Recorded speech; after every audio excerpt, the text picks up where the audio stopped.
Bem, pessoal, boa tarde a todos. Estamos chegando aqui no último painel desse terceiro encontro, né? Foram 3 dias que eu acredito que tenham sido bastante produtivos. E é com satisfação que eu registro aí que a gente tá vendo uma presença significativa aqui de pessoas, né? Mesmo sendo o último painel, a gente tinha uma certa preocupação. Sempre no final do evento existe uma evasão natural e a gente vê que o tema e IPv6 estamos atrasados, né? Ele para uns ele pode até nem ser tão atrativo assim como foi a questão dos postos e tal, né? Que se a gente deixasse ficava o dia inteiro discutindo isso. Mas eu acho que é um momento importante para a gente discutir a questão do IPv6 e para isso nós temos aqui a presença do representante da Anatel, que é o João Alexandre Zanon, que é coordenador na gerência de regulação e participou do trabalho, né, participa do grupo de trabalho de IPv6 dentro da Anatel.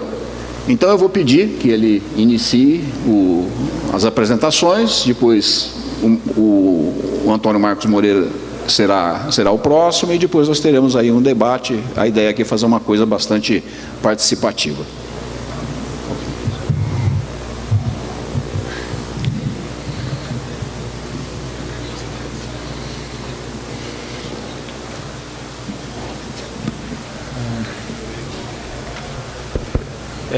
Obrigado, Wagner. Boa tarde a todos. Obrigado a Brint pela oportunidade de a gente da Anatel estar participando aqui desse evento e mostrando um pouco do trabalho que a gente está fazendo junto com as operadoras, em parceria também com o NIC-BR, no fomento do IPv6 nas redes nacionais, né, dessas operadoras, todas as operadoras no caso, e vocês também pequenos, eu acho que se beneficiam desse trabalho que a gente fez. Meu nome é João Zanon, como o Wagner já colocou, sou um dos coordenadores na gerência de regulamentação da Anatel, vinculado à Superintendência de Planejamento e Regulamentação. E essa temática de fomento do IPv6 está sob nossa tutela e eu fui um dos que participei da coordenação do grupo de trabalho que buscou tentar aumentar a disponibilidade da tecnologia do IPv6, desse novo protocolo, nas redes das grandes operadoras, que por consequência vai trazer também benefícios aos pequenos provedores, sendo que esse o nosso fórum aqui, o nosso público. Bem, um pouquinho do histórico, de por que a Anatel resolveu tratar dessa temática. A princípio, assim, a gerência de recursos, né, a gerência do IPv6, a distribuição é feita pelo NIC, então a Anatel não faz essa gestão dos recursos, diferentemente do STFC, do recurso de numeração fixa, da rede móvel, mas a gente resolveu atuar nesse tema porque a gente viu que já existia um grupo de trabalho no NIC-BR, já existia a discussão disso há um bom tempo, só que não tinham sido gerados os resultados ainda, e a Anatel, como resolveu atuar em cima dos entes regulados dela, no caso as operadoras, para retirar a barreira, qualquer barreira que as operadoras estivessem tendo, né? Porque tinha uma grande discussão entre por que a operadora vai preparar a rede se o conteúdo não está pronto, e vice-versa, porque o conteúdo vai ser disponibilizado se a rede não está pronta para trabalhar com IPv6. A Anatel não regula conteúdo, mas frente a gente regular as redes e como elas se comunicam, né, a interconexão, então a gente resolveu atuar em cima das operadoras para atuar e focar a implementação do IPv6. Surgiu em fevereiro de 2014, por meio de uma portaria, que instituiu esse grupo de trabalho, que foi coordenado pela Anatel, com a participação das operadoras e do NIC. E exatamente ela é baseada na faculdade da Anatel fazer a regulamentação das redes das operadoras. E o objetivo é esse, fazer o fomento do IPv6, e não só isso, né, porque estamos atrasados, como o Wagner bem colocou. Então a gente tem que estabelecer meios para que essa migração seja o menor impacto possível no usuário, seja feita da maneira mais ordenada possível.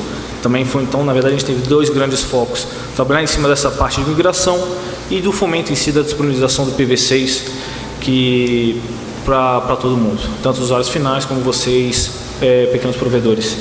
Esse grupo já tem um relatório, os trabalhos dele meio que a primeira fase do trabalho desse grupo já foi encerrada, então a gente já tem diversos prazos acordados com as operadoras, diversas decisões que tocam essa questão de como vai ser essa migração, questões de certificação de equipamento também foram pautadas, então tudo isso já está, inclusive está nesse documento, ele é público, qualquer um de vocês pode ter acesso e o link está exatamente aqui. Bem, vamos agora entrar nos detalhes do que a gente discutiu nesse grupo de trabalho. Tudo bem que a gente tem que ir para o IPv6, é a solução final, acabou o IPv4, não tem o que fazer. Então, os recursos, eu acho que o Moreira vai detalhar melhor qual fase que a gente está, já a distribuição dos recursos, principalmente para pequenos provedores, que ainda não tem sistema autônomo, mas a gente tem que já pensar para frente no IPv6, né, para aumentar o uso disso e como que a gente vai fazer enquanto todo o conteúdo não está no IPv6. A gente não pode se diluir, o IPv4 não vai morrer. A gente tem muito conteúdo legado no IPv4 e tem a grande parte dos usuários ainda IPv4, com equipamentos IPv4. Então a gente vai ainda muito tempo conviver com as duas soluções. Provavelmente do Stack, um NAT 64, aí depende da necessidade. Então, a solução de transição que os grandes operadores tomaram, o grupo de trabalho foi formado principalmente pelos grandes operadores, que são os donos da grande parte das grandes redes, que fornecem trânsito, peering, e esse foi o primeiro enfoque da Anatel, porque a lógica de atuação, se você consegue forçar o grande, que tem as saídas para a internet, que fornece trânsito para vocês, a disponibilizar o IPv6, tanto para o usuário final dele, como na interconexão para os pequenos provedores, então torna muito mais fácil essa transição para o novo protocolo. Então, essa primeira ação da agência foi focada exatamente nesses grandes provedores. E o que eles estão usando enquanto nem todo mundo está no IPv6? Porque assim, a demanda é cada vez maior pela internet, você vai ter Internet of Things daqui a pouco, usuários móveis, a gente está beirando 280 milhões de acessos, cada um precisando do IP, usuários fixos na beira de 90 milhões, então não para de crescer e os endereços acabaram. Então é necessário uma solução de transição, já que a gente vai ter conteúdo IPv4 ainda por muito tempo disponível, para suportar esse crescimento. Eu não sei exatamente como está a dinâmica dentro de cada um dos pequenos provedores, mas imagino que vocês vão estar enfrentando esse tipo de problema também, se realmente começarem a crescer como vocês desejam. Realmente se tornarem grandes provedores, vão também bater nessa barreira. Então, os grandes provedores, eles optaram pelo Carrier Grade NAT 44, o NAT 444, que é basicamente o IP privado para o usuário e compartilhando o IP público que ele está utilizando. Essa foi a solução que eles implementaram, já está implementada, até o final do ano passado foi implementada em todos os grandes operadores, cada um com uma estratégia de deployment diferente, porque tem alguns centros que ele tem mais recursos do IPv4 sobrando, tem outros que ele já está com uma escassez, então isso foi heterogêneo, dependendo da rede de cada operadora, e também da natureza do serviço. Por exemplo, o SCM é um serviço que não se comporta muito bem com IP compartilhado, então a grande maioria deles está utilizando, por exemplo, o NAT 44 no SMP, que o usuário móvel tem um comportamento diferente do usuário fixo, então essa pelo menos foi a estratégia adotada por eles, na grande maioria. Então isso é a solução que foi adotada na época, né? Tem outras soluções? Claro que tem. Por exemplo, tem o NAT 64. Você poderia estar só entregando IPv6 para o cara, fazendo um NAT interno e depois só convertendo para o IPv4 durante a sessão que ele precisa do conteúdo IPv4. Só que a época que eles estavam estudando, eles acreditaram que a solução não estava madura o suficiente. Que o NAT 44 eles têm mais conhecimento, então foi essa que eles optaram por adotar como solução de transição. É bom deixar isso bem claro, isso não é solução definitiva.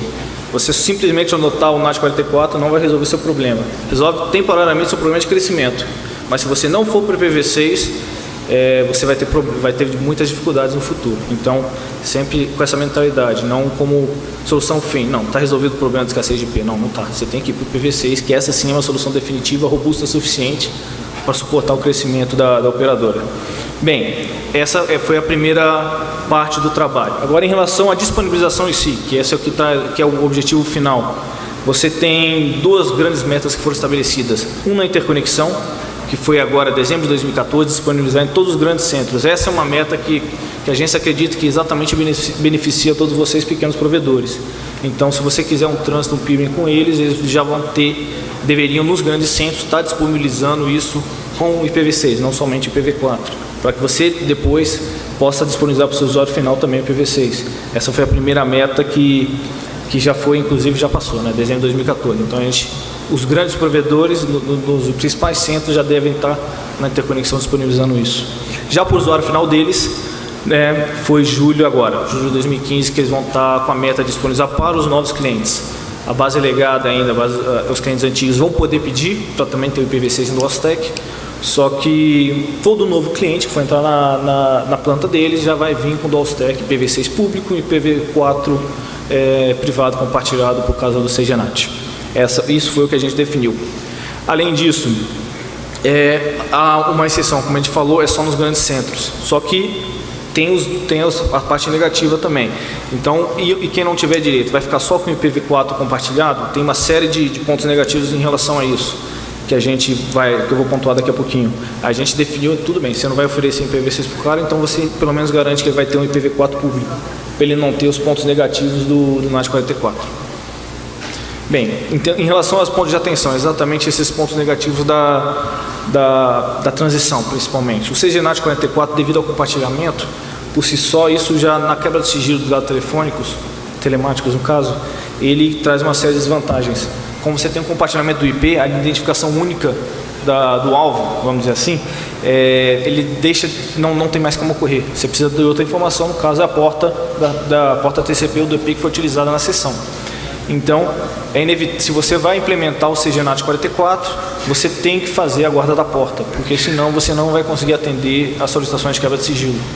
Isso foi muito apontado para todas as operadoras, da importância de tratar essa temática, tentar mitigar os impactos disso, ou seja, fazer um compartilhamento menor, tentar fazer compartilhamento só onde realmente é necessário, exatamente para você garantir essa quebra de sigilo. E esse é um ponto que o Ministério Público, por exemplo, está se atentando bastante. Eu já participei de algumas reuniões com o Ministério Público exatamente sobre esse tema. Eles estão muito preocupados com a migração para o IPv6 exatamente por causa do IPv4, como é que ele vai ficar. E esse é exatamente o tema que normalmente é pautado por eles. A orientação da Anatel é essa: você tem que implementar e você tem que fazer a guarda da porta. Obviamente não basta só o provedor fazer a guarda, né? O provedor de conteúdo também tem que fazer a guarda. Você tem que ter essa informação dos dois lados. E assim, pelo menos nos nossos regulados, a gente está atuando. E além disso, o Ministério Público, inclusive, ficou de entrar em contato com os provedores de conteúdos para que essa ação seja feita também no outro lado, para que a gente possa garantir a quebra do sigilo e evitar e combater o crime, né? Não tem como a gente não utilizar essa ferramenta sem garantir isso. Além disso, o IPv4 compartilhado também traz algumas incompatibilidades. Tem alguns serviços que não funcionam bem. Então, nos usuários finais, a gente pediu para as operadoras garantirem. Se for detectado que o usuário realmente tem alguma aplicação, um uso muito particular que é incompatível, ele vai fazer o fallback daquele usuário para um IPv4 dinâmico, que é o que ele tinha antigamente, ou até um IPv4 fixo, se o usuário optar por pagar por isso, né? Que isso é um serviço à parte, um IPv4 fixo, público, né? Então, isso foi garantido também, foi acordado dentro do grupo de trabalho. Além disso, os elementos legados incompatíveis, né? Hoje a gente tem grande parte da CPS não suportam ainda. Temos várias das antigas, principalmente, que já estão na rede na casa do usuário. E equipamentos novos também, às vezes suportam, mas o Dualstack não está tão redondo assim. Então a Anatel vem trabalhando junto nessa parte de certificação de equipamentos para garantir que os novos equipamentos sejam compatíveis com o novo protocolo. Com Dualstack no caso, e IPv6 com Dualstack com o NAT 44, no caso, o IPv4. Aí no final da apresentação a gente já tem alguns prazos, alguns requisitos de certificação já foram aprovados, tem outros que ainda estão em estudos, mas alguns já estão inclusive valendo. Então a gente já está atuando nessa área também para garantir que o usuário na ponta também tem equipamento compatível com o protocolo. Sobre o conteúdo IPv6 e a garantia de acesso legado, como eu falei, vão continuar os dois protocolos vão continuar em paralelo, não vamos ter a ilusão que o 4 vai morrer. Então você tem que garantir, apesar de você fomentar o IPv6, você tem que garantir o legado. Hoje com o NAT 44, talvez no futuro com o NAT 64.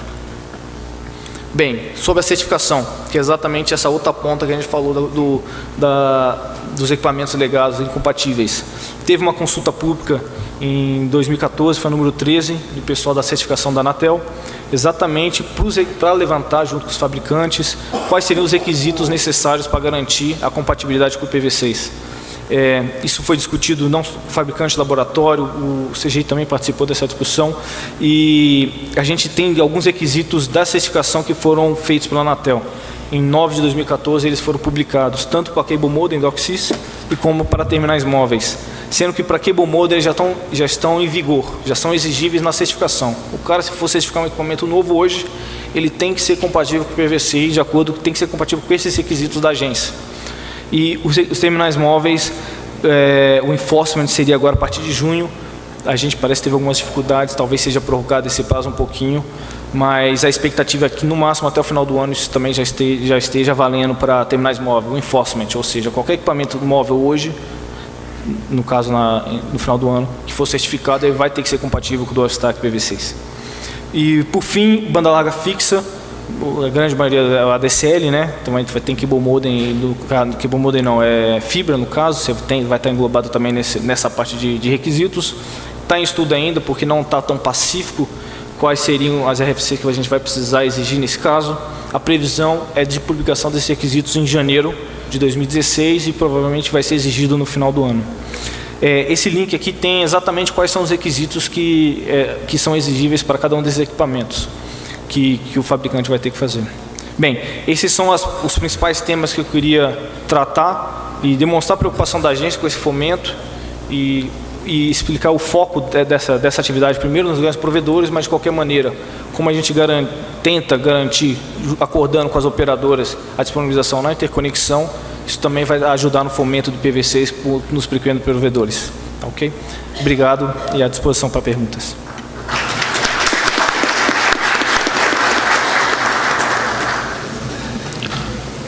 Bem, eu agradeço ao representante da Anatel e chamo agora para a apresentação o Antônio Marcos Moreiras, que é engenheiro do NIC-BR, né, e é o responsável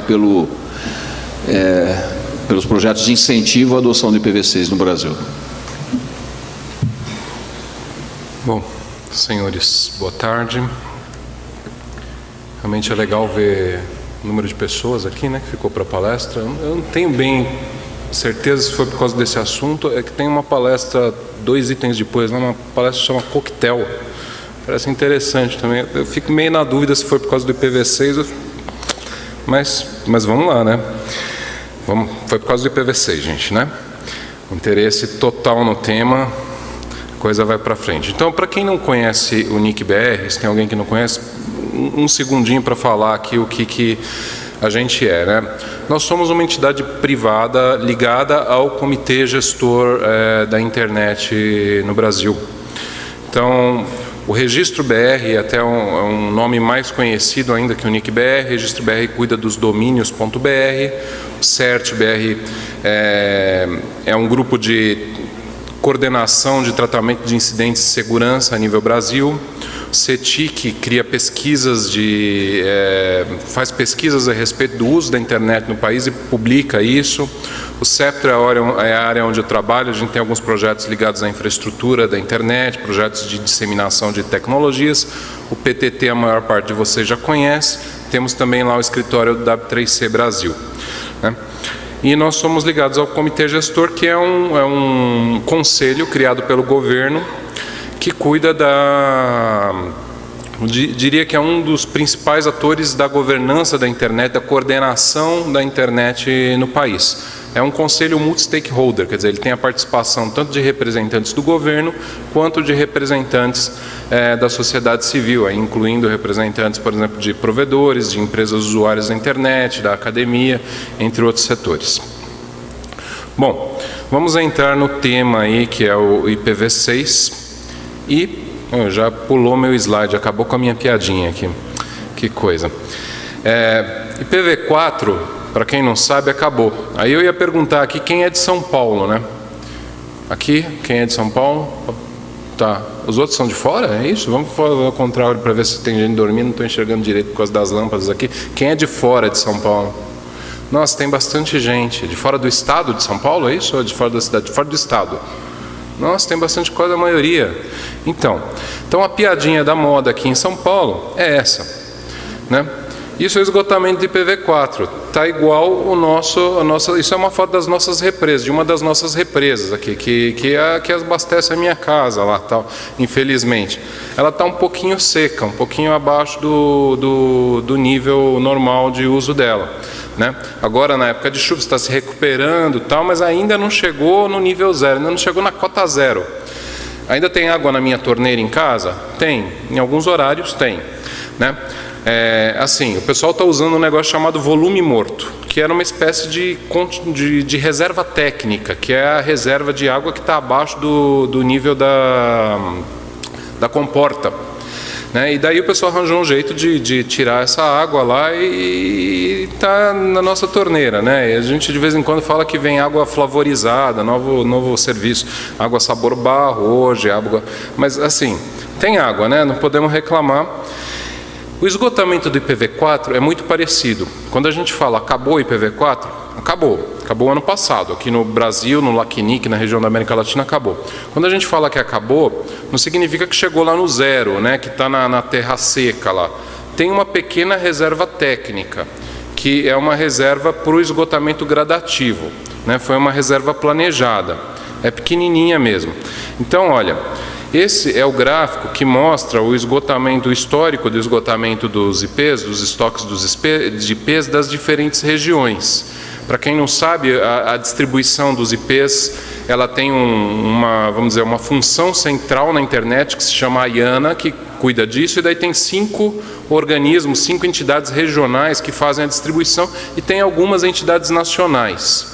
Então, nesse aspecto, aqui a gente trabalha em conjunto com o LACNIC. O NIC-BR é uma entidade que faz a distribuição dos IPs no Brasil, mas o estoque é o mesmo do LACNIC, que é para toda a região da América Latina e Caribe. E tem outras entidades, a AFRINIC na África, a PNIC na Ásia e Pacífico, o ARIN na América do Norte e o RIPE na Europa.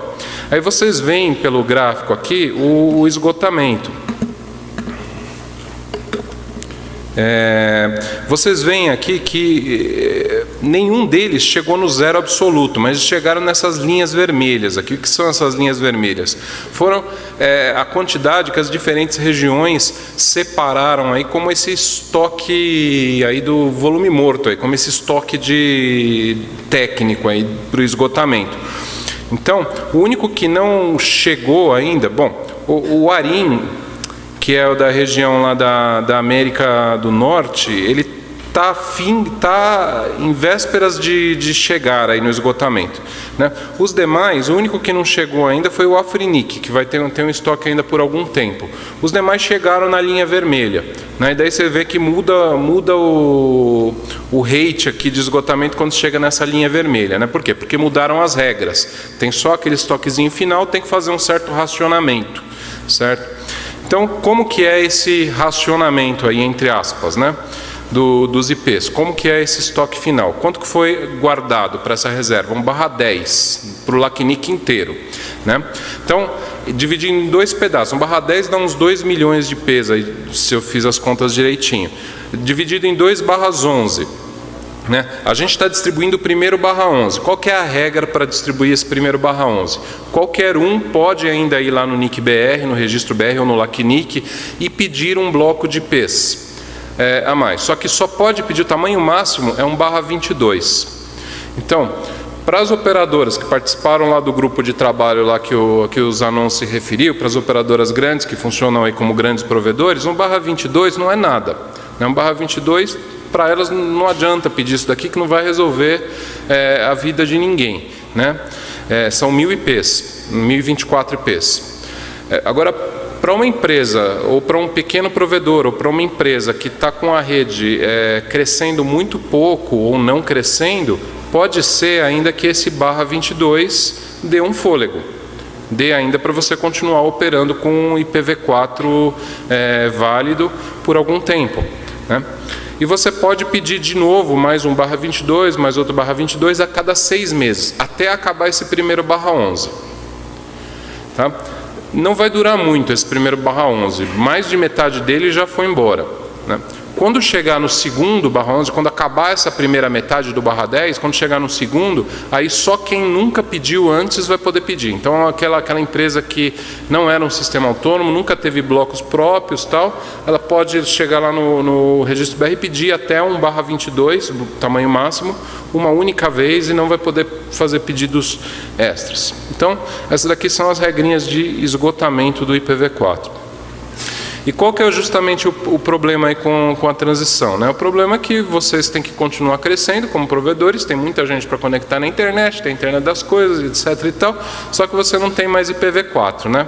E daí qual que é o caminho, né? Você tem basicamente dois caminhos que você pode seguir, o Zanon já comentou também sobre os dois caminhos. Um é o uso de NAT, o outro é o uso de IPv6. O uso de NAT tem uma série de problemas, né, tem uma série de dificuldades, ele não escala para a internet como um todo. Então a gente vê isso daqui como uma solução paliativa, mas muitas vezes necessária. Agora, para vocês, como que vocês vão saber se vocês precisam ou não usar NAT na rede de vocês, quem não usa ainda? Bom, veja, a quantidade de IPs que está disponível lá no registro BR, no LACNIC, é aquilo que eu apresentei para vocês um pouco antes. Você consegue ir lá e pedir um bloco que é um /22 no máximo, 1000 IPs de 6 em 6 meses. E isso, sei lá, vai durar talvez até o final desse ano, um pouquinho mais, vai acabar esse estoque. Depois você não tem mais blocos IPs. Então, se a sua rede está mais ou menos com um tamanho ali fixo, você não está crescendo, ou se a sua rede está crescendo pouco e esses 1000 IPs ainda vão te dar aí um fôlego de vários meses, alguma coisa, bom, você pode considerar ficar sem CGNAT enquanto você tem IPv4 para trabalhar, né? A partir daí, se esse /22 não me resolve a vida não, daqui a 6 meses eu não tenho mais IPs aqui para consultar, para ligar usuários novos. Então você vai sim ter que pensar em usar NAT. Por que eu não uso só IPv6? Você não usa só IPv6 porque a transição está atrasada, como o nome aqui desse painel é o nome da mesa. E daí, assim, o site da Receita Federal não está em IPv6, o site do seu banco preferido não está em IPv6, o site da sua loja de comércio eletrônico preferido não está em IPv6 ainda. Então não dá para entregar só IPv6 para o usuário, que ele vai falar que raio de internet você está me entregando aqui, né? Ele não vai conseguir acessar um monte de coisa. IPv6 não fala com IPv4 direto, certo? Agora, não dá para ficar sem ir para IPv6, porque a internet está indo para IPv6. As coisas estão acontecendo, eu vou mostrar um pouquinho mais adiante. Então, só para falar um pouquinho, reforçar um pouquinho os problemas do CGNAT, né? Você tem a questão de esgotamento de portas. Então, se você entrega, se você usa IP nateado, se o provedor entrega um IP válido para o usuário, ele usa um IP nateado dentro da casa dele, ele está ali compartilhando para meia dúzia de máquinas, né? Cada conexão, cada IP, você consegue fazer 65 mil conexões simultâneas, né? Aproximadamente, 65 mil portas. Se você compartilha o IP, você também está diminuindo o número de portas disponíveis para fazer conexão.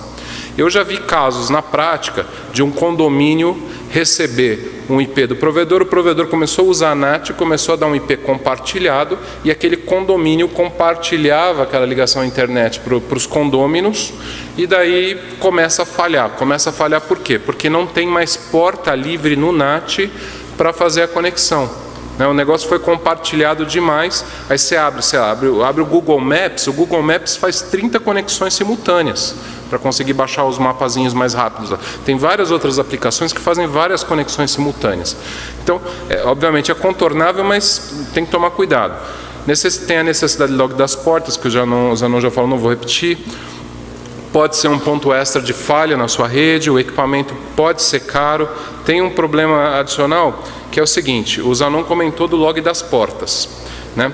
Então, como que funciona? O usuário recebe IP privado, né? Quando chega lá na borda da sua rede, ele vai receber o IP público e vai fazer também o NOT da porta, né? Talvez seja trocada a porta de origem do usuário por uma porta de origem diferente naquele IP público, certo? O problema é o seguinte, se você for logar cada vez que isso é feito, o volume de log vai ser enorme. Como que as grandes operadoras estão fazendo com o CGNAT delas? O equipamento que faz CGNAT para as grandes operadoras consegue fazer uma espécie de pré-alocação de portas. Então, o camarada, quando recebe IP privado, o equipamento já sabe, esse usuário que está com esse IP privado, na hora de sair com o IP público, ele vai usar as portas tais a tais, recebe lá, sei lá, 50 portas, 100 portas pré-alocadas, e isso é logado. Se o usuário precisa usar mais portas do que aquela, é feita uma outra pré-alocação de um outro range. Então, o volume de log fica pequeno, fica administrável, digamos assim, né?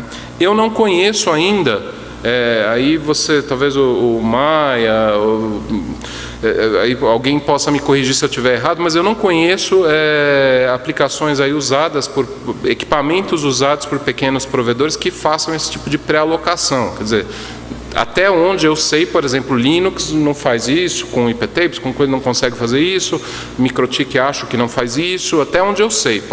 Meu conhecimento pode estar desatualizado nisso daí, né? Então é um problema adicional, porque você vai ter um volume grande de logs na hora de fazer o NAT. Então, tem dificuldade de geolocalização, tem dificuldade na investigação, na identificação de usuários e tal. Bom, o Zanon também já comentou sobre o compromisso aí das operadoras, que 100% dos novos usuários vão estar nos grandes centros urbanos até o final de 2015. Ele falou julho, mas tem algumas operadoras que se comprometeram com a data do final do ano e não com a data de julho.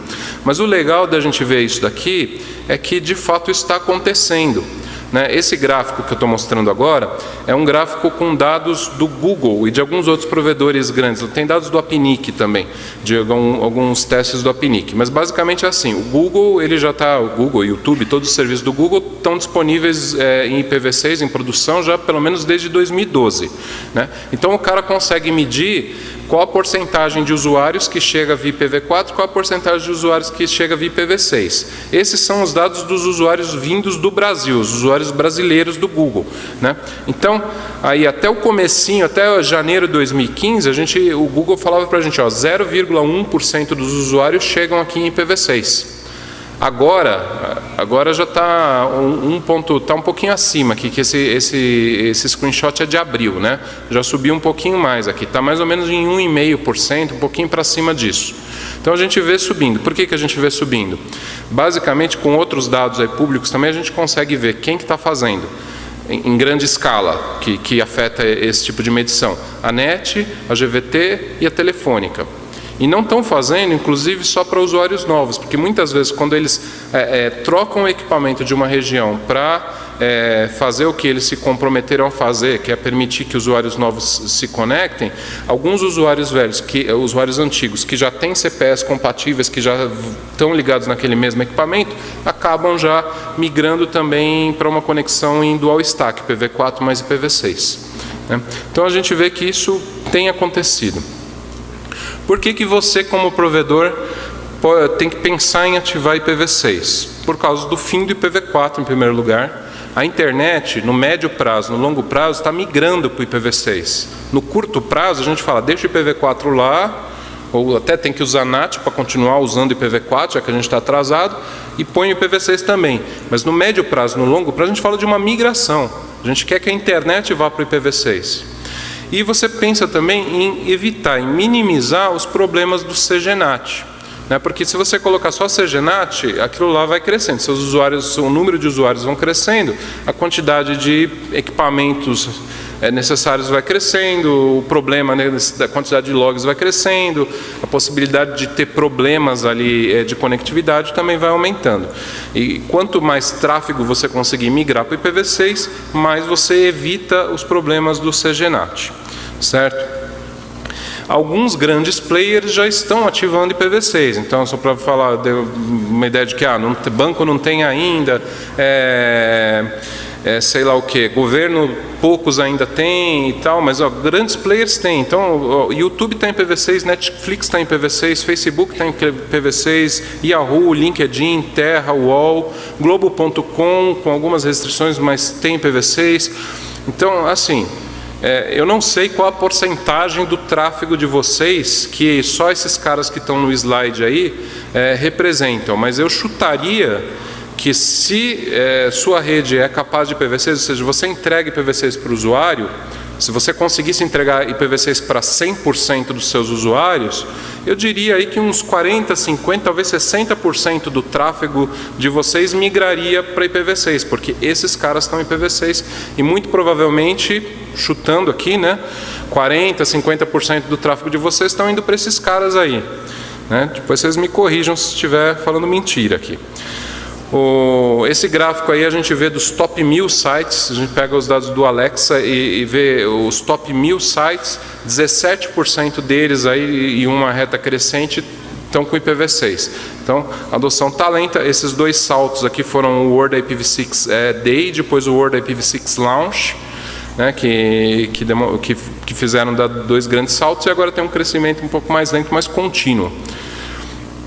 Aqui a gente vê dados da tabela BGP.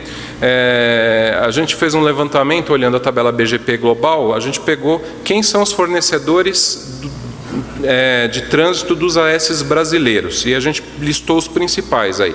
E daí eu tenho aqui em cada coluna um dos fornecedores, então GVT, CBTC, Level 3, Embratel, Vivo, tal. O azulzinho representa o número de clientes IPv4 e o laranja representa o número de clientes IPv6. Então, a gente consegue ver duas coisas. Primeiro, que tem um longo caminho ainda. Tem muita gente que não tem trânsito IPv6, nem pediu trânsito na borda, muito menos estamos falando de chegar nos usuários lá na ponta, né? Mas, por outro lado, a gente vê o seguinte também: os principais fornecedores IPv4 para esse mercado aí de trânsito BGP já fornecem IPv6 também. Tem um aqui só que não tem o laranjinha, mas ele tem dois AS, no outro AS dele tem o laranjinha, que é a Oi. Então, todos os principais fornecedores de IPv4 fornecem.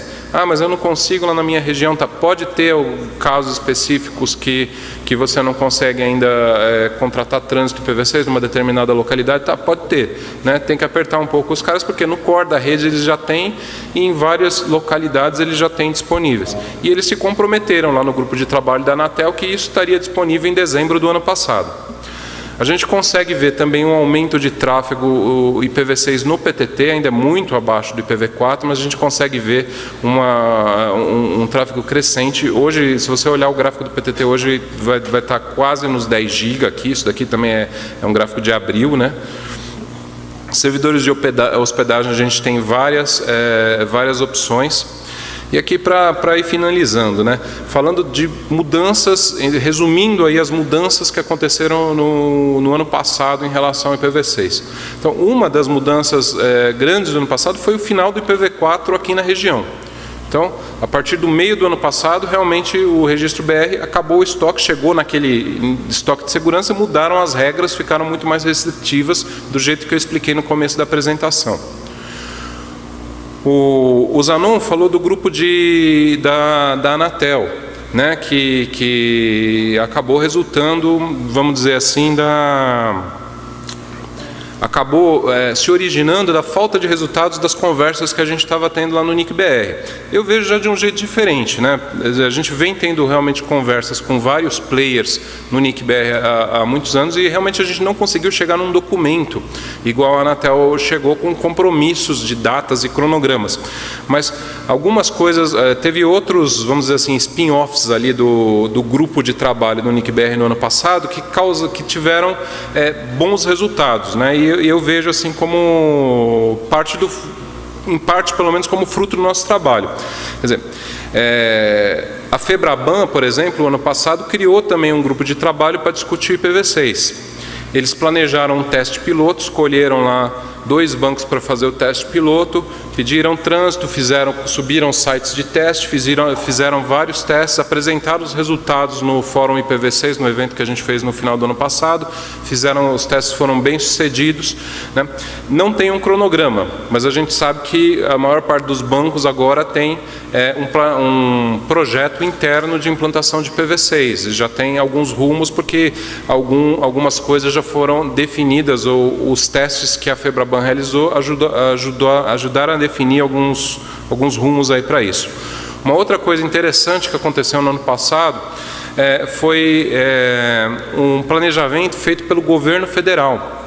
Então, o Ministério do Planejamento, a SLTI, divulgou um cronograma com metas para a implantação do IPv6 nas redes do governo federal, com várias metas parciais. Entre essas metas, alguns destaques que a gente pode dar é que 35% dos sites, uma das metas é ter 35% dos sites do governo federal com IPv6 até setembro deste ano e 100% até março de 2016.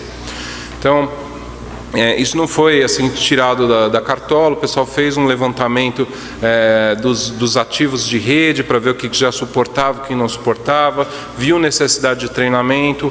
A gente fez uma série de turmas de treinamento para o pessoal do governo federal durante o ano passado, né? Então a gente acredita que sejam metas exequíveis. E o aumento expressivo de número de usuários que a gente viu agora no começo do ano, né? Para acabar aqui, como ativar, né? Como o provedor deve ativar IPv6? Primeiro, buscar formação. Tem muitos cursos e livros disponíveis. A gente tem os cursos lá no NICBR, tem o site, tem já várias entidades aí privadas oferecendo cursos. Aproveitando aqui para fazer um jabá, uma pequena propaganda, lançamos um livro de laboratório de IPv6 com as experiências que a gente usa no curso. Ele está disponível nas livrarias para comprar pela Novatec e está disponível também gratuitamente em Creative Commons, em PDF, no endereço que está aí na apresentação, no lab.ipv6.br. Vocês conseguem baixar lá o livro e a máquina virtual para fazer os experimentos.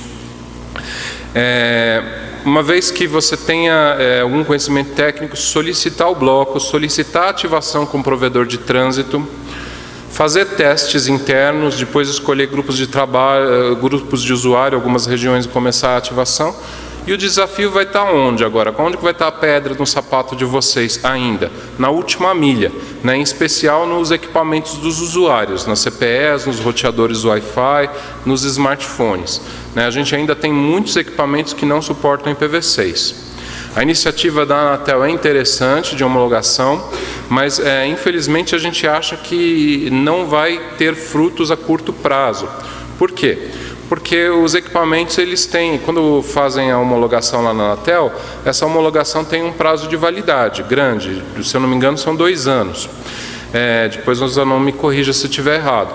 Além disso, até onde a gente conseguiu acompanhar do processo lá de requisitos de homologação, vai funcionar mais ou menos assim. Tem um fabricante de smartphone lá, que hoje só tem IPv4. Aí quando ele vai, daqui a algum tempo, ele vai ter que renovar a homologação. Vai chegar lá na empresa que está fazendo a homologação para a Anatel, vai falar, mas só tem IPv4. Aí o fabricante vai poder falar, não, mas olha, esse equipamento ele tem pouca memória, tal, é impossível colocar IPv6 nele por restrições de hardware. Daí a empresa vai falar, não, beleza, então a gente renova só para IPv4 a homologação e você pode continuar com esse equipamento no mercado. Então, pelo que a gente entendeu das regras, até agora, o Zanon depois pode me corrigir se estiver errado, vai funcionar assim. Então, a gente acha que vai demorar muito tempo nesse tipo de condição para ter, de fato, algum efeito no mercado. A gente acredita que talvez seja um efeito de, por exemplo, vocês como provedores, na hora, se vocês distribuem CPS para os usuários, vocês têm que colocar regra de comprar CPS só com IPv6 e ir atrás dos fabricantes e pressionar e procurar preço de equipamentos. Tem soluções. A gente vê que provedores, é difícil ainda, mas tem soluções. A gente vê que vários provedores, tanto grandes, as grandes operadoras que a gente citou, mostrou os gráficos, como os provedores pequenos, médios, aí a gente vê conseguindo caminhos aí para fazer isso e levar a coisa à frente, tá? Bom, e era isso, então, obrigado pela atenção de vocês.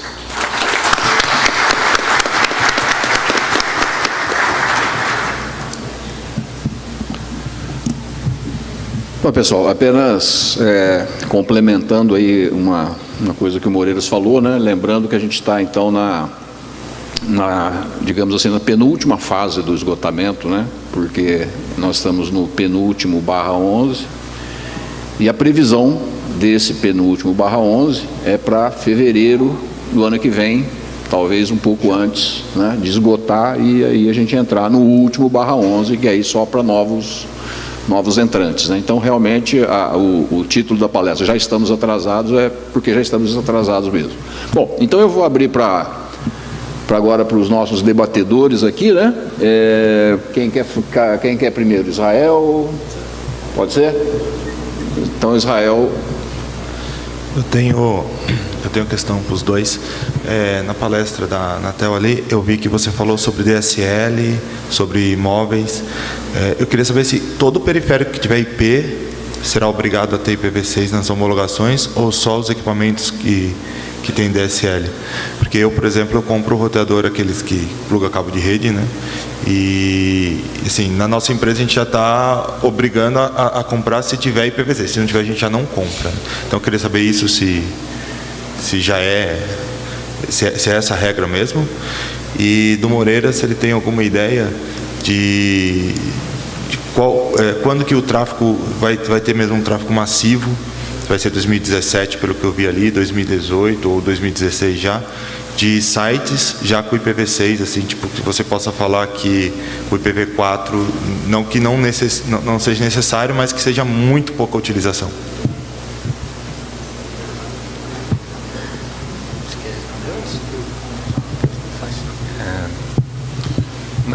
Eu não queria responder antes não, né, mas eu tô pensando aqui, tô olhando aqui no copo aqui se funciona como bola de cristal, tentando ver alguma coisa, mas não veio nada aqui, eu fiquei prestando atenção. Então, não sei se 2018, eu acho que talvez um pouquinho mais ainda, eu chutaria, eu acho que uns 5 anos daqui, para estar pensando assim, para estar num nível de estar pensando, pô, esse negócio de IPv4 está inútil, vamos pensar em desligar isso daí, vamos começar a desativar, que o usuário não vai nem perceber. Eu acho que pelo menos uns 5 anos aí. Agora, tráfego massivo, assim, se você pegar redes, a gente consegue ver aí por medições, se você pegar redes que já colocaram uma porcentagem grande de usuários com IPv6, os caras já conseguem enxergar, sei lá, 30%, 40% do tráfego em IPv6. A gente tem redes brasileiras, pega a universidade, a Unesp lá, que fez uma implantação já há algum tempo bastante completa. Se você for lá no site do World IPv6 Launch e olhar lá a tabelinha que eles têm, e procurar lá a Unesp ou a Universidade Federal de Santa Catarina também, é uma outra que está com a implantação de IPv6 bastante adiantada, você vê que 30%, 40% do tráfego dos caras já é IPv6. É razoável para agora, né? Quer dizer, seria alguma coisa que os provedores alcançariam agora se eles conseguissem colocar IPv6 para 100% dos usuários já, né? Resolvendo essas questões da CPE. Agora, eu queria aproveitar aqui, até para agora que o Zanon vai responder, para complementar a pergunta sobre a certificação, se você souber responder, como que ficam os equipamentos que se enquadram naquela categoria, eu não sei o nome da categoria lá que são os equipamentos de pequeno porte, né? Eu imagino que tem equipamentos que se enquadram naquela categoria que não usam IP, que, por exemplo, que hoje passam por homologação da Anatel. Por exemplo, você pega, sei lá, câmera de segurança que tem lá rádio, né, mas não necessariamente IP, usa algum outro tipo de protocolo proprietário, analógico, qualquer coisa assim. Como que fica isso com o requisito de homologação de IPv6? Obrigado, Israel. Obrigado, Moreiras, pelas perguntas. Só para complementar, até respondendo ao posicionamento anterior, quando eu falei que a gente acha que não estava trazendo frutos do grupo de trabalho do DIC, o que eu queria dizer, não estava sendo efetivo junto às operadoras. Nesse sentido, eu acredito inclusive que o GT da Anatel pode ser colocado como um dos frutos positivos que foi gerado do grupo de vocês. A Anatel participou muito do grupo de vocês, só que a gente via que ficava exatamente essa discussão das operadoras, falando, não, por que eu vou disponibilizar o IPv6 da minha rede se não tem nenhum conteúdo para consumir isso? Então a gente, não, tudo bem, a gente não regula conteúdo, mas vamos resolver então a questão dessas operadoras aqui. Tirar essa desculpa, vamos falar com as operadoras. Não, vocês eu regulo. Então, vamos disponibilizar aqui na rede. Então, nesse sentido que eu quis dizer, que para resolver a questão desse ovo e a galinha, vamos dizer assim, né? Vamos resolver um ou outro. Então, com as operadoras a gente resolveu tratar essa questão que de fato a gente tem enforcement e resolver isso. Em relação agora à certificação dos equipamentos, foi basicamente dividido. O foco dessa certificação hoje é a CPE, é o equipamento final da ponta do usuário. Então, a gente tem equipamentos móveis e fixos. Móvel, no caso, o smartphone, né, que seria exatamente a CPE, e fixo, no caso, você tem dois grandes hoje DOCSIS, né, que seriam os cable modems, você tem o ADSL, né, que seria o par metálico, e você também tem agora você vai ter os equipamentos que tratam com fibra, né, com FTTH direto na casa do usuário. Então o foco dessa ação hoje nossa é tratar esses 3 pontos aqui. O smartphone já está, que seria redes móveis, já está endereçado, o DOCSIS também já está endereçado, está faltando essa terceira perna, que é exatamente o ADSL e o via fibra. Então esse que seria o terceiro enfoque que a gente está tratando, que a previsão dos requisitos de certificação está disponível no início do ano que vem. Disponíveis com exigibilidade provavelmente no meio do ano que vem. Ainda está discutindo, até a nível de IETF, a gente está participando de algumas discussões, o pessoal da Anatel, para tentar maturar quais são as RFCs que a gente vai estar exigindo nisso. Então o foco é esse. Hoje, só a CPE, tanto que assim, a pergunta outros equipamentos que às vezes não usam IP, mas são emissores de radiofrequência, a gente não está tratando isso. O foco da certificação hoje exatamente é o da CPE do usuário, que vai estar disponibilizando dentro da rede interna dele o IP. Então, por exemplo, o equipamento Wi-Fi, o modemzinho, o roteador Wi-Fi, porque você tem um modem que de fato disponibiliza o IP para conexão para o usuário, e você tem o equipamento interno da rede dele. Não é o foco agora. A gente atua na ponta da rede da operadora, que é exatamente a CPE que vai ficar na casa do usuário. Então, se a gente garante pelo menos que até lá está chegando o IPv6, ele pode até fazer um NAT interno. Todo equipamento, na verdade, você faz um NAT interno. Aí depois ele vai tratar isso como for. Nessa primeira iniciativa é esse o foco que a gente está tomando. Em relação até complementando a certificação, o Moreira está correto. Hoje ele vai estar fazendo a certificação, tem uma validade mais ou menos de 2 anos mesmo, e na renovação, nesta primeira renovação, pelo menos é a discussão, o posicionamento da agência hoje, não quer dizer que vai ser amanhã ou daqui a 2 anos, é que ele vai poder renovar se ele não for compatível com o IPv6, por exemplo, devido à questão lá de memória, que nem você colocou. Isso não quer dizer que na próxima renovação vai ser assim. Essas regras, elas mudam conforme o mercado.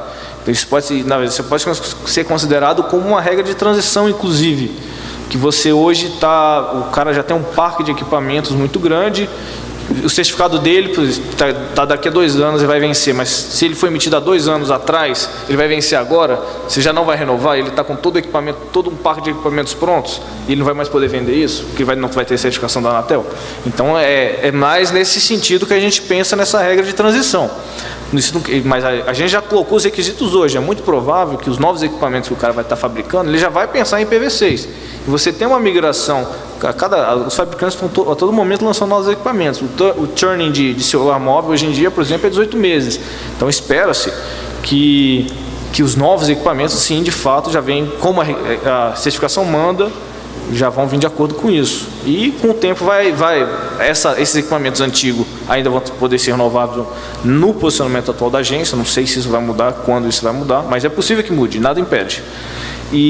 Mas ela vai ser gradual. De qualquer maneira, eu concordo com o que você disse. É importante vocês, provedores, na hora que vocês vão fazer as RFPs de vocês, exigir dos fornecedores de vocês equipamentos compatíveis com o novo protocolo. Vocês têm o poder de fazer isso. Vocês que vão distribuir para o seu usuário, exija equipamentos compatíveis com o IPv6. Já tem equipamentos, ainda mais com o auxílio da certificação da Anatel, que vão ser compatíveis com o protocolo. Bem, eu acho que, não sei se eu respondi as 2 perguntas, mas obrigado. Evandro, por favor. Bom, continuando com o Zanon, eu tinha anotado algumas perguntas. Primeiro, porque Israel roubou minha primeira pergunta aqui. Né? Já roubou a minha primeira, que eu tinha visto na apresentação, que justamente fala de certificação banda larga DSL, que não é a realidade da maioria aqui. Mas nessa linha de certificação, eu penso que se a gente não certificar o roteador da ponta final do cliente, eu digo lá, aquele de uma anteninha, 2 anteninhas Wi-Fi lá, que tem a homologação da Anatel, nós vamos ter um problema na implantação do IPv6. Eu entendo que o foco é a CPE, o modem, vamos colocar assim. Mas se a gente não tratar disso, não exigir que os fabricantes tenham lá no Wi-Fi interno, porque hoje a fibra chega na casa do cliente, mas dentro da casa do cliente, como é que ele acessa a internet? Ligado no cabo de rede? Né? Não é assim? Nosso provedor não usa ligado no cabo de rede, ele usa no Wi-Fi da casa dele, né? É até um problema que a gente tem quanto à banda, mas eu acho que isso é um fator limitante. Agora eu queria entender o papel da Anatel, assim, Você disse, lógico, a Anatel é um órgão regulador, mas nessa questão do IPv6, o papel da Anatel é de recomendação para o bom uso do IPv6, é isso para as operadoras? É um papel, digamos, com um grupo de trabalho, assim como fez a FEBRABAN, pegar aqueles regulados por ela e fomentar que ele faça o bom uso, esse é o papel. E seguindo ainda nessa linha, você comentou rapidamente, usa-se as RFCs para observar isso nos equipamentos e fazer esse fomento junto aos regulados? Não sei se você pode dizer sobre isso para a gente. Obrigado, Israel. Em relação ao papel da Anatel e, na verdade, o que a Anatel pode fazer, assim, a gente pode ir mais além. Como a gente regula, inclusive, como que é feita a interconexão das redes, a gente poderia exigir, por exemplo, no PGMC, que vocês fazem a contratação de oferta de atacado, que tenha trânsito e peering, você tenha contratação em IPv6. A gente pode chegar até esse nível. A Anatel tem enforcement para fazer isso, tem poder para fazer isso, mas essa primeira ação que a gente fez, a gente não chegou a pôr nenhuma imposição nesse sentido, foi muito uma parceria entre todos os envolvidos, a Anatel, o NIC e as operadoras no fomento. A gente não precisou fazer um enforcement nesse sentido, mas é possível, uma vez que a Anatel pode regular como que as redes se relacionam.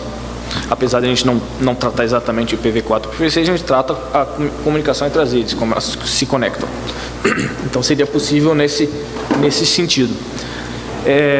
Em relação à segunda pergunta era... Do RFC? Isso. A certificação é toda baseada...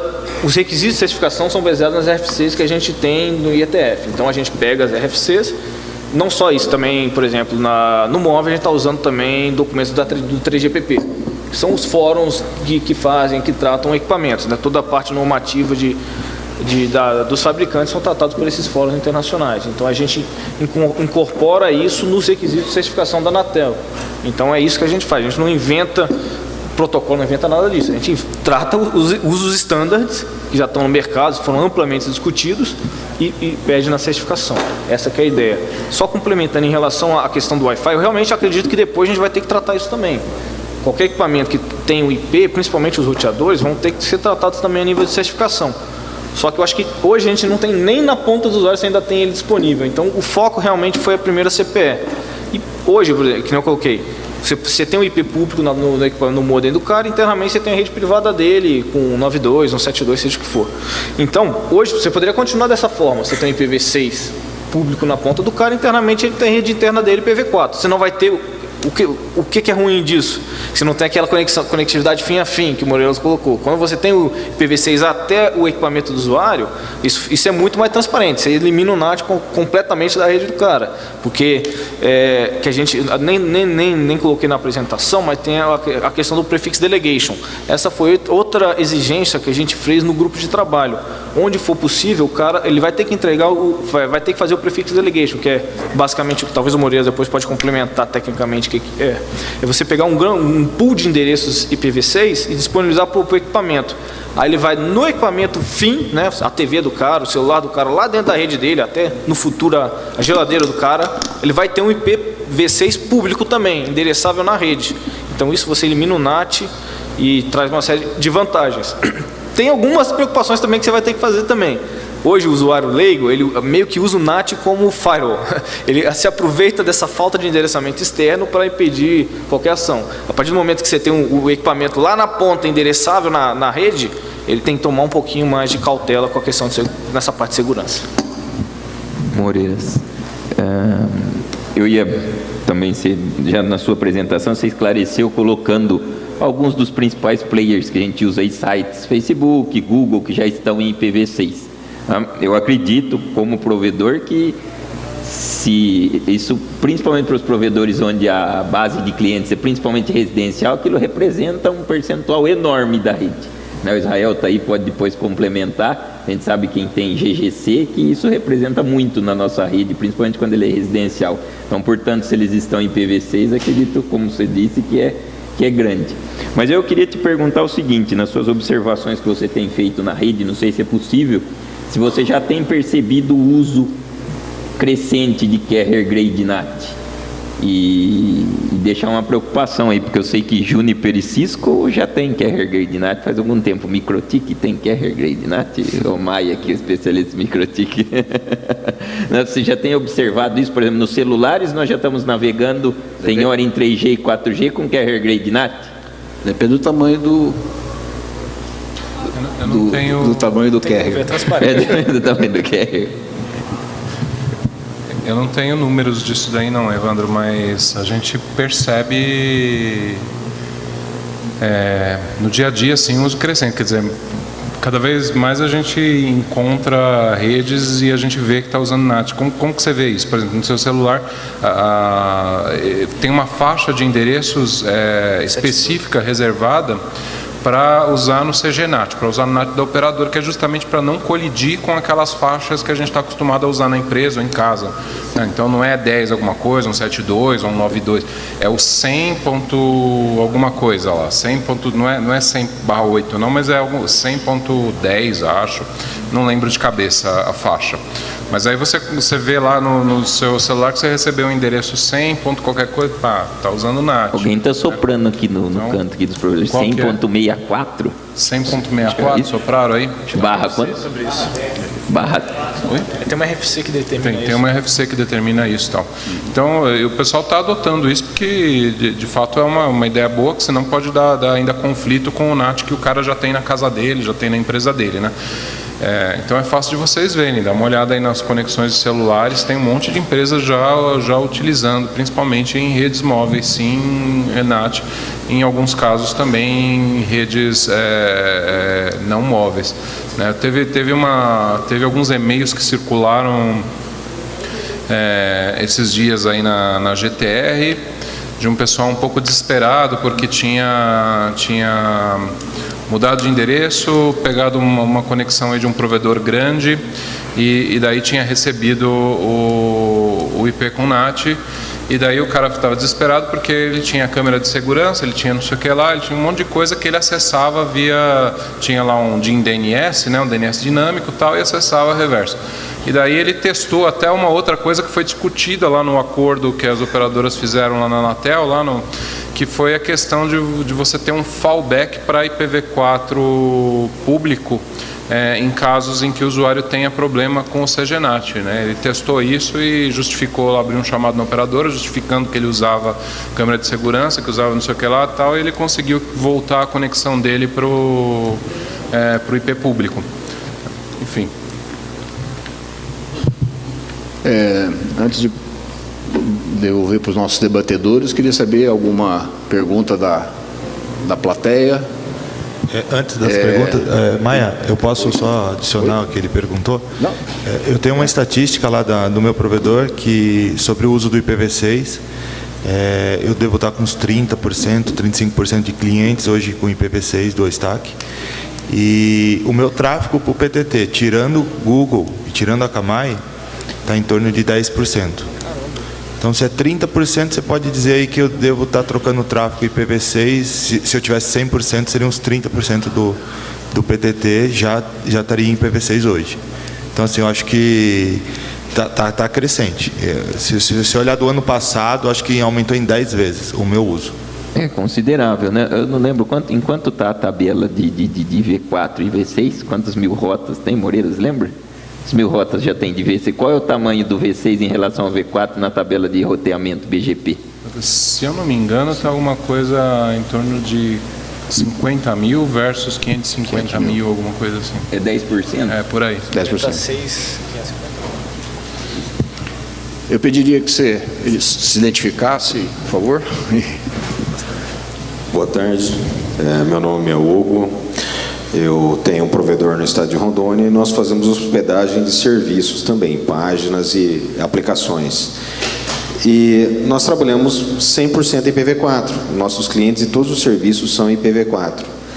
E eu gostaria de saber se já existe alguma normatização ou alguma obrigação que a gente possa passar para os clientes para que eles se sintam responsáveis por refazer esses serviços, que eu acredito que os grandes estão se preocupando em mudar seus serviços para atender IPv6, mas creio que 80% do mercado, que são as pequenas empresas que têm serviços disponíveis, ainda não receberam, digamos assim, o reforço que eles têm que se atualizar. Então, na minha estrutura mesmo, nenhum dos meus clientes que tem administração própria de serviços deles receberam qualquer notificação que eles vão ter que se adequar a isso, tá? E a segunda coisa é a respeito do IPv6. Eu não sou nenhum especialista, infelizmente, vou falar aqui sem conhecimento, mas espero ajudar. É que quando a gente tratar as normatizações pro IP das coisas, que se tem a opção de whitelist, porque você fazer firewall numa geladeira vai ser para acabar, né? Então, se tiver um whitelist, pelo menos você põe lá a Brastemp, só vai falar com o IP da Brastemp, acabou, não tem mais por que abrir para outra coisa. Então, eu acredito que já que vai ser destino e origem única, que nós vamos poder apontar, olha, é para lá, não tem ninguém no meio, a gente tem esse tipo de opção e que seja em norma. Era isso. Bom, essa dificuldade com usuários de hosting, ela existe mesmo. Muitas vezes, bom, a gente tem algum material que pode ajudar você a conversar com seus usuários no convencimento deles de que é necessário colocar IPv6. Tem alguns vídeos produzidos lá no canal do NICBR direcionado a esse tipo de usuários, que basicamente fala o seguinte: olha, a internet está migrando para IPv6, os provedores estão usando o NAT, os provedores de acesso estão começando a usar NAT, os provedores de conteúdo grande, do tipo Google e outros caras, colocaram IPv6, e não é porque eles acham que isso é uma maravilha, é para atender bem os usuários deles. Eles querem que os usuários cheguem lá com a velocidade melhor possível, sem passar por um NAT no meio do caminho e tal, então eles colocaram IPv6.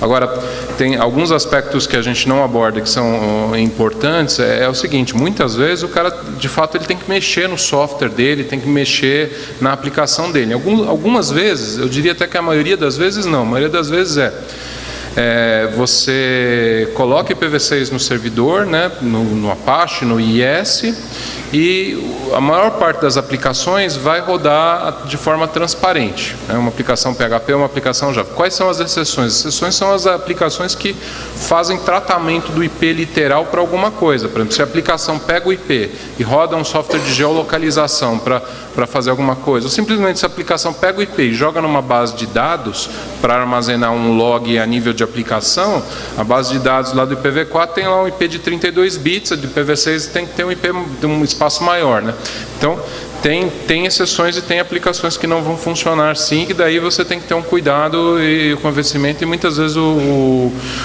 usuário de um provedor de hospedagem, ele fica, não, mas isso é obrigação do provedor de hospedagem. Não, você que tem que fazer na sua aplicação, Agora, sim, a minha sugestão para você e para outros provedores que oferecem esse tipo de serviço de hospedagem é assim: faz a sua parte.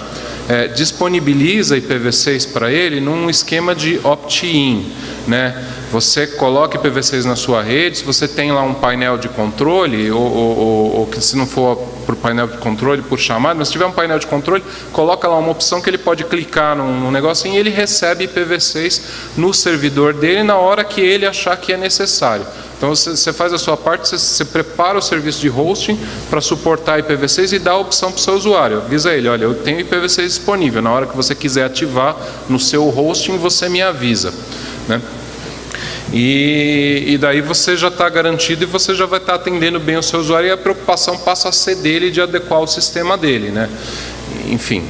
Daí o máximo que você pode fazer é talvez avisá-lo, olha, isso é bom você prestar atenção nisso, eu já tenho aqui disponível para você, a hora que você quiser usar, eu ativo, mas você tem que olhar se o seu site está adequado. Próxima vez que você for fazer uma revisão no seu site, já pede para a pessoa fazer de um jeito que funcione com IPv6 também, enfim, essa é a minha sugestão. Mais alguma pergunta da plateia? Enquanto o pessoal vai preparando as perguntas aí, eu vou me permitir fazer uma aqui para o Zanon. Esse acordo, para entender melhor esse acordo que foi feito com as operadoras, esse cronograma aí de implantação, até que ponto ele tem uma força de regulamento ou qualquer coisa do tipo, digamos, por exemplo, a interconexão até dezembro do ano passado já deveria ser feita em IPv6. Se ela não for, se uma operadora se negar a entregar o IPv6 numa interconexão aí, até que ponto que a Anatel vai atuar e abrir um PAD ou qualquer coisa do tipo assim, ou se é simplesmente um acordo de cavalheiros que não está sendo cumprido? Bem, só para, como eu falei, a Anatel tem várias formas de atuar no ente regulado, né? A gente pode ir direto com uma regulamentação, uma obrigação, abertura de PAD. Então a gente tenta fazer isso no diálogo, via grupo de trabalho. A gente vem optando muito pela segunda forma, que a gente acha que traz menos ônus para todo mundo, entendeu? Ela é mais efetiva até na grande parte das vezes, né? Eu participo de vários grupos de trabalho sobre diversos temas e normalmente a gente vê que está surtindo muito efeito, tanto que a gente acredita que está surtindo efeito também no IPv6. Então, a princípio, o que a gente foi feito realmente foi um acordo. Cada uma colocou suas dificuldades. Por exemplo, tem operadoras, uma operadora especificamente, que ela tem muita dificuldade de estar disponibilizando em todos os lugares, porque ela tem uma rede muito antiga. Ela pegou uma grande, antiga rede Telebrás, uma rede bem velha, com equipamentos bem antigos, que se ela for para ela disponibilizar o IPv6, ela tem que, às vezes, trocar uma central. Então, assim, até para você obrigar ela a fazer esse tipo de investimento numa área que não tem um retorno adequado, não vale a pena. Então a gente procurou, nesse primeiro momento, fazer exatamente um acordo, procurar a disponibilização disso em grandes centros, e para a grande maioria das pessoas, que, assim, pelo menos os desenhos que eles fizeram, que, assim, grande parte mesmo dos usuários estariam atendidos, na casa de 70%, 80% já estaria nos grandes, do possível, o alcance ia ser muito efetivo. E elas estão cumprindo, assim, pelo menos assim, os acordos do momento estão sendo seguidos. Nada impede. Então, por isso que a gente não vê a necessidade nesse momento de entrar com uma ação mais incisiva. Como eu coloquei, principalmente nessa questão da interconexão, a gente tem sim poder de fazer isso. O Baigorre esteve aqui, por exemplo, conversar, o Bicalho vai conversar com o Baigorre e coloca lá dentro do SNOA que é obrigado a fazer isso. Aí, se o cara não cumprir, é PAD. Mas precisa fazer isso. Eu acho que às vezes o diálogo é mais interessante e vem surtindo efeito. Mas, então, assim, hoje a gente ainda está nesse momento de diálogo e eu acho que está surtindo efeito. Obviamente a Anatel vai estar acompanhando isso, né, e vai vendo como é que está isso aí. As prestadoras vão apresentar, caso elas tenham dificuldades. É provável que tenha uma localidade ou outra, vamos ser bem realistas. A rede é muito heterogênea, diversos vendors, diversos equipamentos novos, velhos. Então pode ser que ela tenha dificuldade, mas ela mostrando o interesse e caminhando e não criando barreiras não justificáveis, a gente pode ir indo dessa forma. Agora, se a gente vê que não está acontecendo, sim, aí a gente estuda outras maneiras, outras formas de regulação mais incisivas, se for necessário. Mas, assim, pelo menos nesse primeiro momento, a gente não vê a necessidade de fazer isso. Mas, como eu coloquei, a Anatel tem ferramentas para tal, só não está utilizando nesse momento, mas se for necessário, claro, vai utilizar. Obrigado. Parece que tinha uma pergunta aí. Boa tarde, meu nome é Patrick Brandão, eu sou de Minas Gerais, a empresa TM Soft, nós trabalhamos com consultoria e desenvolvimento de software. Gostaria de dirigir uma pergunta para o responsável do CGI-BR. Existe uma data para o fim do IPv4? Ou a gente vai ficar em pilha dupla por quanto tempo, assim, mais ou menos?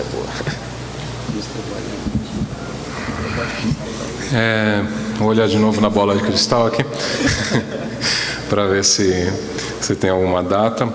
Não tem data, né? Assim, o que eu acredito que vai acontecer, usando agora meus poderes de clarividência. Eu tentei usar para acertar a cena, semana para a Mega Sena, também não deu certo. Então já digo que eles são limitados. Mas quando eu comecei a trabalhar com rede, que não faz tanto tempo assim, mas assim, tinha lá IPX, SPX na rede local, tinha NetBIOS, NetBEUI, tinha Apple Talk, tinha, sei lá, um monte de coisa assim. E daí eu lembro que o pessoal de redes lá dava quase uma festa, né, na época que começou a desativar isso. O pessoal, como conseguimos tirar o IPX SPX da vilã tal, conseguimos tirar, né, e daí o pessoal dava festa porque a rede ficava mais fácil de administrar, funcionava melhor ali quando você ia desativando os protocolos tal, né. E foi uma migração natural para o IP, que era o protocolo, era e é ainda o protocolo da internet. Tem redes locais que ainda usam hoje IPX, SPX, Apple Talk, NetBEUI, esses canal todo tem, cara. Tem gente que usa mainframe, tem gente que usa RS-232, tem gente que usa tudo quanto é coisa hoje. Então, assim, legado de IPv4 sempre vai existir.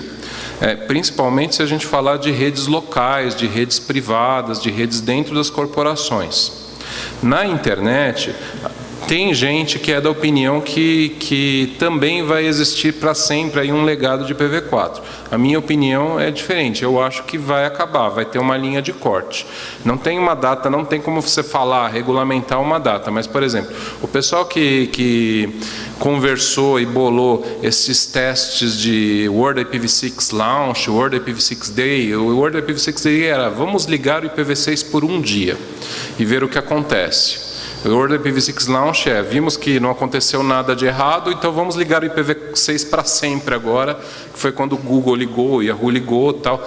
Esse pessoal já trocou alguns e-mails, já teve umas conversas de vamos pensar em marcar uma data vamos testar o IPv4 desligado por um dia. De fato, o ano passado teve uma primeira data proposta, mas era uma data assim que era um desafio pessoal para o pessoal técnico. Era assim, você que é técnico aí de redes, de informática e tal, desligue o IPv4 do seu computador por um dia e veja o que acontece, veja se você consegue trabalhar. Se não conseguir trabalhar, não trabalhe. E faz. Bom, eu fiz isso, por exemplo, ano passado, e eu consegui trabalhar. Não era bem minha intenção, eu queria usar uma desculpa para não vou trabalhar hoje, que as coisas, o e-mail não está funcionando de IPv6 aqui da empresa. Tá, não, eu consegui mandar e-mail, consegui falar via Instant Message, consegui acessar a maior parte dos sites que eu precisava. Tal. Foi um dia de trabalho basicamente normal, né? Agora está longe ainda de você conseguir fazer isso na internet para um usuário comum não perceber. E daí, quando que eu acho que pode acontecer algo assim? Quando que eu acho que a gente vai ter uma quantidade de IPv6 que o IPv4 vai começar a ser percebido como inútil, ou mais atrapalhando do que ajudando? Sei lá, daqui a uns 5 anos talvez. Quando a gente tiver lá uns 98% do tráfego da internet via IPv6, o pessoal vai começar, pô, mas só tem tanto por cento de tráfego, e se eu desligar esse negócio aí, será que muita gente vai... Vamos desligar para forçar o resto a migrar, que os usuários não vão nem reclamar, vamos fazer alguma coisa assim. E daí vai acontecer, né? Vai acontecer aos poucos também, mas não vai ter, suponho eu, que também não vai ter nenhum enforcement, até uma data de desligar, mas uma hora o Israel vai falar, pô, esse negócio de IPv4, só tem um chato aqui que tá com uma CPE lá que ele não quer trocar, o resto tá todo mundo falando IPv6. Vou desligar, o cara vai ter que trocar. Vou dar uma CPE para ele usar IPv6 na nossa casa dele, que vai sair mais barato para mim, entendeu? Sei lá. É igual aquele, o Zanon pode falar lá, CDMA versus, né, para desligar o CDMA, né? Tem um colega meu que ficou lá até, eu acho que era o último, né? A operadora começava a desligar lá a rede dele, até o dia que ele ganhou um celular lá novo da operadora, daí ele trocou, que era o que ele estava querendo, né? Então tem sempre uns usuários chatos, assim, que ficam pro final da coisa, mas é a vida, né? É assim. Mais alguma pergunta? Sim. Boa tarde, eu sou o Marlon, sou da Qualitec de Candelária, do Rio Grande do Sul. Sabendo da dificuldade que a gente tem com guardar logs de redes nateadas, quanto à responsabilidade perante o Ministério Público de algum crime que seja feito em algum dos nossos IPs, dos nossos AS, como é que se trata isso? Porque hoje, infelizmente, para mim, pelo menos, é inviável ainda. Eu não tenho mecanismos e nem capacidade ainda de hardware que vá conseguir guardar esses logs todos lá do NAT, do IP e da porta. Como é que funciona isso perante ao Ministério Público? Não faço ideia. Tipo, põe IPv6 que daí não tem que fazer esses logs. Aí imagine que a minha rede é uma rede wireless e a Anatel nem pretendeu ainda que as CPEs lá dos clientes tenham IPv6. Eu não sei a resposta não, mas vamos discutir. Aqui no evento, esse ano, nós não tínhamos IPv4 disponível para todo mundo e a gente montou uma solução com log de portas. Então, ontem de manhã, por exemplo, acabou o IPv4. Não dá risada, mas acabou o IPv4 mesmo. E por questões de porta, como a gente não usa o CGNAT, nós limitamos 500 portas por IP privado. Então, assim, se o Ministério Público quiser saber quem que é você, ele vai ter que me mandar tanto o IP quanto a porta. Embora eu nunca não vi ainda nenhum pedido de quebra de sigilo, pelo menos para minha empresa, com a porta, mas se vier para esse evento, ele vai ter que me disponibilizar a porta, que daí eu consigo saber quem é quem aqui dentro. Então, assim, para esse evento aqui foi feito assim. Só complementar. Oi? Qual o mecanismo? Cada IP privado, ele sai por portas definidas no IP público, e isso a gente tem um log tem um banco de dados que nós gravamos isso. Então, assim, na verdade é uma linha só que ele liga o IP, por exemplo, 10.10.01, 10.10.02, por exemplo, ele vai da porta, sei lá, 1000 a 1500 e assim vai. Mas é um software específico, um appliance, o que vocês usaram para fazer isso? Nesse caso foi um software que nós mesmos criamos. Certo, obrigado. Deixa eu só complementar. Em termos regulamentares, tanto a regulação do SM como do SMP fala que você tem a obrigação de atender os pedidos de quebra de sigilo. Então, se você implementar o NAT 44 na sua rede, você tem que implementar a guarda de porta, porque senão você não vai conseguir cumprir a quebra de sigilo. Aí você, eu sinceramente, eu nem me preocuparia muito com o PAD, eu ia me preocupar com o Ministério Público mandando me prender, porque eu não estou cumprindo uma ordem judicial, mas tudo bem. Mas além da questão judicial, você ainda tem a obrigação regulamentar de fazer isso. Então, se você implementar, hoje a solução técnica guarda a porta, você vai ter que fazer isso. Não basta que você guarde apenas, como já colocou, o cara do outro lado do conteúdo vai ter que fazer a guarda também. Mas, assim, a instrução é essa, na verdade a regulamentação fala isso. Tem lá, eu não lembro qual que é o artigo, mas fala que vocês têm que atender todas as ordens judiciais, prover todos os meios para tal.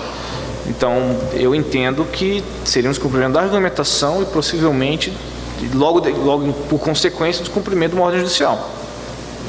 Eu acho, na verdade, nas regulamentações, tanto da Anatel como no Marco Civil, dizem que você tem que guardar por 1 ano. Não importa se é IPv4 ou IPv6, você tem que identificar. Então, infelizmente, agora, se no passado nós dizíamos que não conseguia identificar, diziam até que existia má vontade dos provedores de identificar as pessoas, hoje eu entendo que você é obrigado a ter este log e fornecê-lo se feitos os... tem todo jurídico, a discussão é longa, mas não se fala em qual protocolo. Você tem que identificar o usuário e guardar por 1 ano. Tanto na regulamentação, se você tiver licença de SCM, ou se for algum outro tipo de regulamentação pelo Marco Civil, também tem isso. É 1 ano, né, Maia? Complementando, exatamente. Você não está explícito a guarda da porta, e sim a todas as informações necessárias para o atendimento da quebra de sigilo. Se você implementou o NAT 44, a porta se torna uma informação necessária para você atender aquela quebra de sigilo. Então, você vai ter que guardar. É imediato. Isso especificamente a vocês, provedores de acesso. Agora, em relação ao provedor de conteúdo, aí sim concordo com o Evandro, né? Que aí eu acho que o Marco Civil que toca essa temática, na verdade. A Anatel não regula o provedor de conteúdo. Então, ele não poderia exigir deles fazer a guarda da porta, mas eu pelo menos entendo que lá também diz que ele tem que fazer a guarda do log das informações para tal. Ele também não cita explicitamente a porta, tanto que até algumas discussões que a gente participou, com que eles falam que não está explícito a guarda da porta, mas o Ministério Público não entende muito bem isso não. Ele vai entender que é toda a informação necessária para atender a demanda para tal. Tem complemento a isso, especificamente aos pedidos que ainda não chegou, eu participo de outro grupo de trabalho que chama CITEL. Qual que é o objetivo desse grupo? É padronizar as formas que os pedidos chegam nas operadoras de quebra de sigilo, do Ministério Público e das polícias civis e federais. Então, a gente está padronizando a forma como exatamente vai ter os formulários, todas as informações. E nesse grupo a gente já abordou a temática e o campo porta está lá entre os itens que o cara vai ter que pedir. Ele pode não estar pedindo hoje porque não foi necessário, mas se for necessário, isso já está padronizado. E assim, esse sistema já está, o Ministério Público Federal já está usando, a Polícia Federal vai começar a usar daqui a pouquinho, então já está previsto isso e é muito provável que isso vai começar a aparecer também para vocês, esse tipo de demanda. Eu concordo com o Israel, que o Israel falou que a gente não recebe muito esse tipo de pedido. E, por favor, tomem cuidado quando você recebe o pedido, se é uma autoridade, se é um delegado, se é um juiz. Pense bem, converse com o seu jurídico, como você vai responder adequadamente, mas o que eu posso dizer é que nós precisamos estar preparados para dar essas respostas, independente se por onde vier essa pergunta, né? E agora nós temos obrigação dupla. Mais alguma pergunta? Bom, eu gostaria de comentar aqui um pouco antes, a gente, na sala ao lado aí, a gente estava conversando sobre essa questão e eu conversava com o Moreiras em como que a gente pode ajudar o pequeno provedor regional a ter um plano efetivo de implantação de IPv6, né? Porque o NIC ele tem iniciativas muito importantes nos treinamentos, que são treinamentos gratuitos, né? Eu tive até a honra de fazer parte do primeiro grupo, né? Foi o primeiro treinamento, quando era 3 dias só ainda, o treinamento, hoje já é acho que 5, né? E é muito importante esse papel do NIC, aqueles vídeos que o Moreiras muito bem colocou lá, ensinando você a fazer o planejamento do endereçamento IP e tal.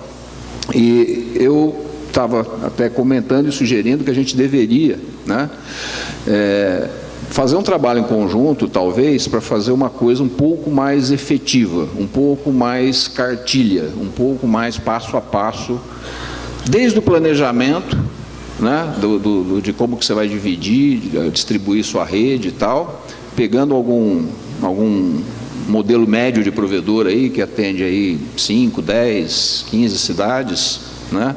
Eu acredito que pega bastante o perfil aí, e fazer esse planejamento e depois ter passo a passo de configuração dos principais equipamentos que são usados aí pelos pequenos provedores, né? Eu acho que isso ajudaria bastante, né? E está no nosso planejamento estratégico que a gente fez no conselho da Abrint anterior e que vai ser revisto agora pelo conselho que se imposta hoje, mas está no planejamento estratégico da gente o incentivo, ações no sentido de colocar, de ter efetivamente os pequenos provedores, que eu acho que eles têm talvez até mais facilidade de implementar do que até as grandes operadoras, que, como o Zanon bem lembrou, tem redes legadas aí, né? O provedor, o pequeno está com redes novas, com equipamentos mais novos. Eu acho que se houver esse empurrão, esse incentivo, eu acho que a gente pode fazer. Então, eu gostaria aí de ouvir os comentários do Moreira sobre isso, e seria possível esse trabalho em conjunto, e o que ele acha disso tudo. Acho que sim, Maia. Acho que pode ser um trabalho bastante interessante. A gente teria que justamente identificar esse exemplo, né? O exemplo típico aí que seja útil para o provedor, ver quais são as dúvidas mais marcantes aí. A gente pode fazer esse trabalho junto, sim, se a Abrint quiser. Perfeito. Mais alguma? Quer falar alguma coisa? Quero ajudar o Moreira a reclamar de uma coisa, mas, por favor, a reclamação não é pela Abrint, não é pela minha empresa, é o Evandro que está reclamando. Eu vou usar um nome. A Ubiquiti precisa colocar IPv6 nos equipamentos, ok? E eu ouvi do CEO que eu conheço, que é o Robert Pira, há 3 anos atrás, no evento de Foz do Iguaçu, que eles iam colocar IPv6 nos equipamentos da Ubiquiti na versão 6 do firmware. Não chegou na 6 ainda, né? E hoje nós sabemos que nós usamos muito MikroTik, Ubiquiti, usamos outros equipamentos, outras marcas, obviamente. Mas nesses equipamentos nós temos dificuldade porque é a CPE de muitos dos nossos clientes, nós precisamos levar com IPv6 até lá, isso precisa estar funcional e hoje funciona só em linha de comando. Então, não sei se o Moreiras quer comentar alguma coisa ou quer fugir da responsabilidade de citar nomes. Não, já que você citou, eu reforço o pedido, né? É uma reclamação que a gente ouve de muitos provedores, né? Muitas vezes a gente diz, mas qual que é o problema? O problema é que eu uso o Ubiquiti lá na ponta, com o rádio e tal, então parece que é um caso bastante comum para provedores pequenos. E o pessoal diz que não consegue colocar IPv6 por conta do Ubiquiti. A gente sabe que em outros casos, quem trabalha com DSL, com fibra, também tem dificuldades com as CPEs. Às vezes só encontra modelos de CPEs mais caras, né, com suporte IPv6, não encontra aquele modelo. Mas o pessoal tem achado já alternativas. Tem modelos aí da D-Link, da TP-Link, da Linksys, de N outros caras aí que você já encontra um modelo numa faixa de preços razoável, aí se você procurar bem. Né? Agora, a Ubiquiti tem aí sido, vamos dizer assim, um problema para muita gente, né? Então, seria interessante se eles implantassem isso logo, né? E a crítica é até porque a gente gosta dos equipamentos, mas só para finalizar, na verdade... Acho que os conselhos, o Zanon falou muito bem, um conselho que a gente tem que praticar exija comprar já equipamentos que IPv6 funcionam. Israel é um exemplo aí que eu sei, que ajudou inclusive no desenvolvimento de firmware de alguns fabricantes de roteadores aí. Então exija que venha já com IPv6. Mas eu não está funcional na minha rede ainda. Mas quanto tempo esse equipamento vai ficar na sua rede? 3 anos? Eu calculo em 3 anos pelo menos. Então exija como de equipamentos. Exija das operadoras, ouvi o Zanon falar aí também, que ela te venda hoje, vai fazer um contrato novo, renovar, não renove só V4, jamais. Exato. Faça ele te entregar também em IPv6, que ele pode ir ali pelo gráfico que a Anatel nos mostrou aí, o Moreiras que mostrou, perdão, todas já têm. Então, se todas já têm, os primeiros a serem atendidos são as corporações e os provedores. Depois o usuário final, com todo respeito, por causa da dificuldade até do roadmap. E fazendo, só ilustrando minha bolinha de cristal também, as operadoras têm dinheiro, elas vão para o Carrier Grade NAT. Nós temos para pôr Carrier Grade NAT. E depois que ela terminar o Carrier Grade NAT, ela vai colocar IPv6 em tudo. E se a gente não tiver, a gente teria que sair na frente. Acho que está mais fácil, mas eu sei que falta capacitação, falta os nossos técnicos saberem, tem alguns segredos aí, mas por isso eu também fiz lá um dos primeiros cursos de V6, que 4 anos, 5 anos atrás, nós já fizemos lá, as primeiras turmas, tem quanto tempo? Acho 3 ou 4 ou 5 anos já, né? E continuam tendo, tem um calendário lá, precisamos nos preocupar com isso. E a gente, por ser menores, talvez sejamos mais ágeis que as grandes operadoras e temos que tomar a frente aí, né? É isso. Bom, pessoal, então encerramos aqui, acho que o último painel desse encontro, né? Agradeço aí a presença de todos vocês, agradeço a participação dos debatedores e dos nossos palestrantes aqui, para quem eu peço uma salva de palmas.